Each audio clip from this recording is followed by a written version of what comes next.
Ана өсиеті. Исламға дейінгі кезеңде өмір сүрген Умама деген ақылды әйел қызы Үнасты Кинда патшасы Хариспен үйлендіргенде әлі күнге құны ескіре қоймаған мынадай өсиет айтқан екен. Қызым, егер бір қыз ата-анасының байлығы жеткілікті болып, күйеуге шығуды қажетсінбейтін болса, онда бәрінен бұрын оған сен лайық болар едің. Алайда өмір заңы басқаша.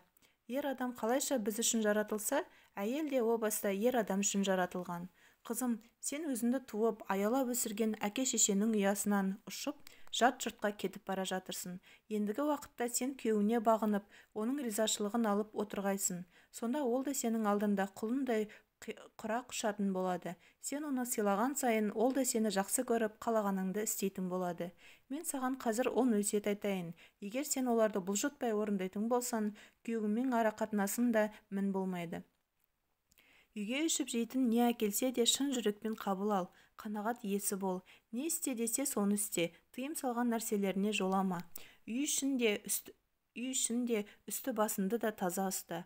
Күйеуіне жақсы көрінуге тырыс, жақсы иістеріңнен себіне жүр, ол сенен тыжырынбайтын болсын. Ұйықтайтын, тамақтанатын кездерін жақсы біл. Ол бұларды қай уақыттарда жасайтын болса, сен сол уақыттарда тамағын әзірлеп төсегін салып қой. Өйткені аштық пен ұйқысыздықтан барып адам ашу шақырғыш келеді. Күйеуінің дүниесін көзіңнің қарашығындай сақта, ысырапшылдыққа жол берме, оның абыройын ойла, тума-туыстарына да құрметпен қара, оған қарсы шығушы болма, күйеуінің сырын елге жайма.